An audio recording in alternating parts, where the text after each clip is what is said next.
Hello दोस्तों, आज हम पढ़ेंगे खुर्शीद भावनगरी जी की किताब जीवात्मा जगत के नियम के भाग 2 में लिखे गए फरिश्ते और जुड़वा आत्मा के ऊपर के कुछ प्रश्न और उनके जवाब। पहला सवाल, क्या जीवात्मा जगत में फरिश्ते होते हैं? हाँ, फरिश्ते वे भली आत्माएं हैं जो मार्गदर्शन करती है, मदद करती है और सर्वशक्तिमान ईश्वर के संदेश लेकर आती है। कभी कभार वे इंसान के रूप में आती है और कभी कभी वे अदृश्य होती है। वे ये पांचवें लोक के 7वें स्तर से ऊपर की भली आत्माएं होती है। श्री सर्वोच्च भली आत्मा की अनुमति मिल जाने पर ही मदद करने के लिए वे पृथ्वी पर किसी भी रूप में आ सकती है। फरिश्ते के पास चमत्कार करने की क्षमता और शक्ति होती है। 5वें और 6ठे लोकों की आत्माएं भी पृथ्वी की आत्माओं की मदद करती है, लेकिन केवल जीवात्मा जगत से ही वे पृथ्वी पर नहीं जाती। फरिश्ते के पंख नहीं होते, लेकिन वे चोगे पहनते हैं और तेजी से उड़ान भरते हैं। उनके चोगे पंख जैसे दिखाई पड़ते हैं। बहरहाल कभी कभी फरिश्ते विभिन्न रूप और आकार ग्रहण करते हैं और कभी कभी वे मनुष्य के सामने पंखधारी स्वरूप प्रकट करते हैं, क्योंकि मनुष्य उनकी कल्पना उसी रूप में करते हैं। पंखों का इस्तेमाल फरिश्तों में प्रतीकात्मक रूप देने के लिए किया जाता है, ताकि लोग जान पाए कि जीवात्मा जगत का अस्तित्व है और फरिश्ते उनकी देखभाल करते हैं। धरती पर कुछ आत्माओं ने फरिश्तों को देखा है। प्रत्येक आत्मा को व्यक्तिगत जरूरतों के आधार पर एक चोगा दिया जाता है और वे चोगे ऐसे पदार्थ से बने होते हैं जिनमें ऊर्जा को ग्रहण करने की जबरदस्त शक्ति हो। उच्चतम लोकों की आत्माओं के चोगों में ऊर्जा ग्रहण करने और उसे संजोने की क्षमता निम्नतम लोकों की आत्मा के चोगों की तुलना में अधिक होती है। जो जो हम उच्चतम स्तर की ओर बढ़ते हैं, स्पंदन प्रबल होता है और चोगों की चमक बढ़ती जाती है और इस तरह उनमें सकारात्मक ऊर्जा का अवशोषण और भंडारना होता है।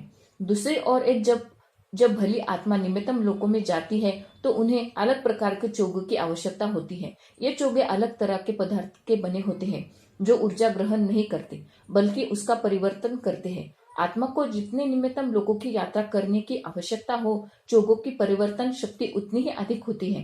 नकारात्मक ऊर्जा को परिवर्तन करने ये चोगे भली आत्माओं के स्पंदन को विरूपित होने से बचाते हैं। इन चोगों के विभिन्न रंग होते हैं। इन रंगों में से कुछ ऐसे होते हैं जिनका पृथ्वी पर अस्तित्व नहीं है। अगला सवाल, क्या फरिश्ते जीवात्मिक मार्गदर्शकों से अलग होते हैं? हाँ, दोनों अलग है। पृथ्वी की प्रत्येक आत्मा का जीवात्मा जगत में एक संरक्षक होता है जो आपका मार्गदर्शन करता है। इस संरक्षक को जीवात्मिक मार्गदर्शक कहते हैं।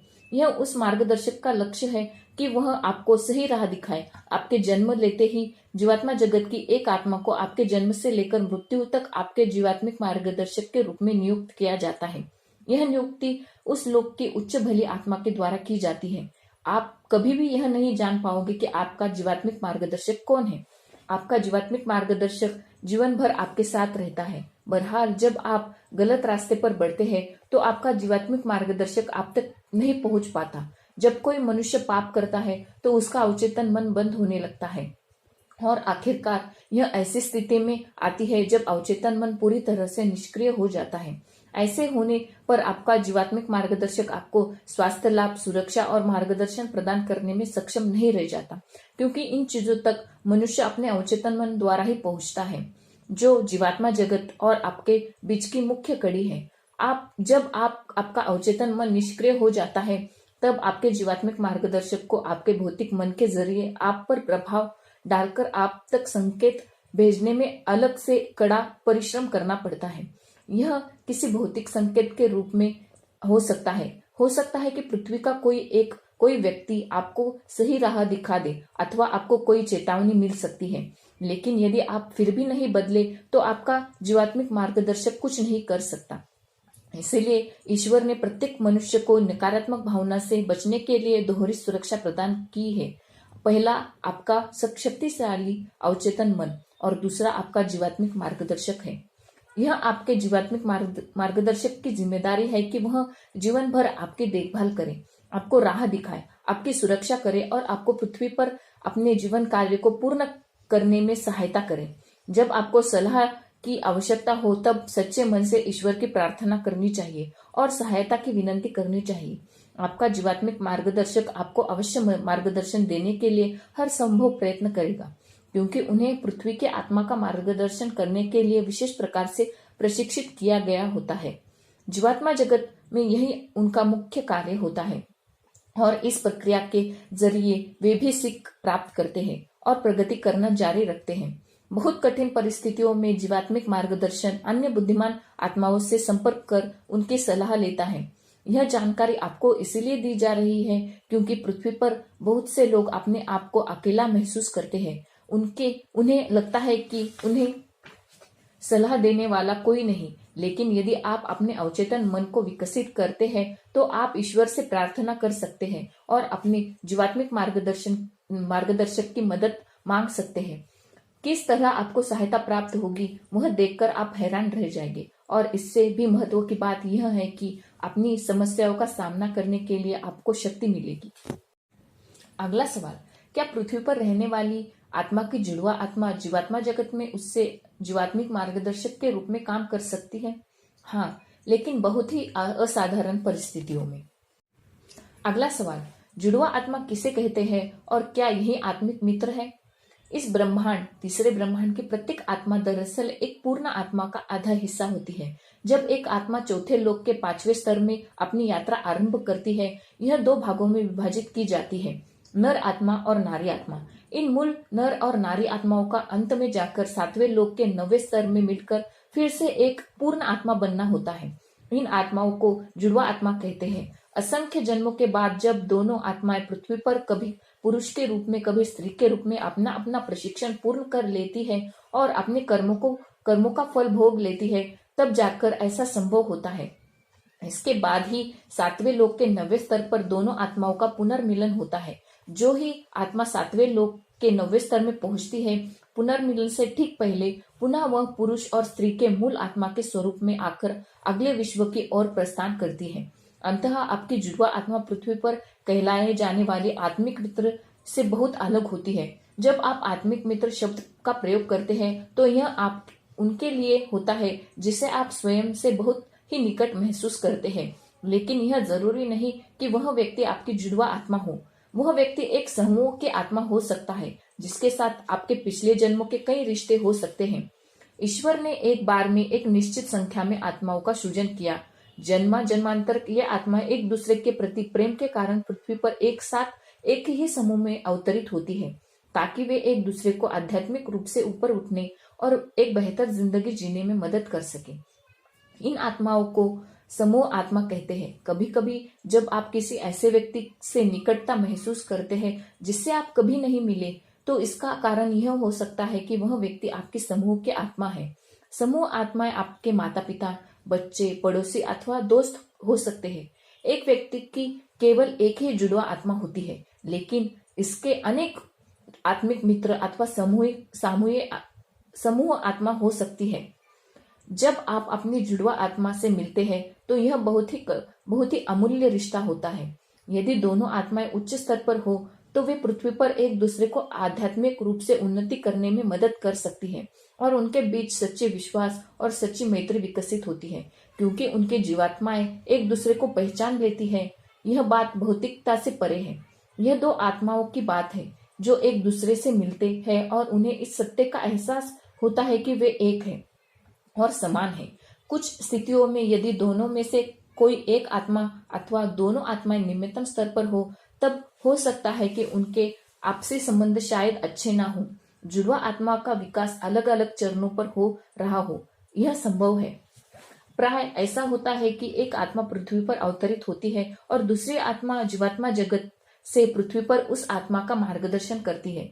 कोई व्यक्ति आपकी जुड़वा आत्मा है, इसे जानने का एकमात्र उपाय है स्वचलित लेखन, और इसका प्रकटन केवल बहुत ही असाधारण परिस्थितियों में जब उसकी जरूरत होती है तभी होता है। उदाहरण के लिए, यदि आप अपनी जुड़वा आत्मा से परिचित है और वह जुड़वा आत्मा आध्यात्मिक रूप से पतनशील है, तो आपसे कहा जा सकता है कि आप युक्तिपूर्वक उस आत्मा की मदद करें।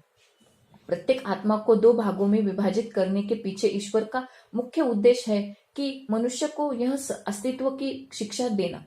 आप पर एक दूसरे की प्रगति की जिम्मेदारी होती है। संयुक्त होकर जुड़वा आत्माएं बड़ी उपलब्धियां प्राप्त कर सकती है, लेकिन यदि उनमें से एक लड़खड़ा जाए तो दोनों को आध्यात्मिक रूप से नुकसान होता है। इसका कारण यह है कि जब आप 7वें लोक के 9वें स्तर में पहुंचते हैं तो आप अपनी जुड़वा आत्मा के साथ संयुक्त होकर एक पूर्ण आत्मा बन जाते हैं।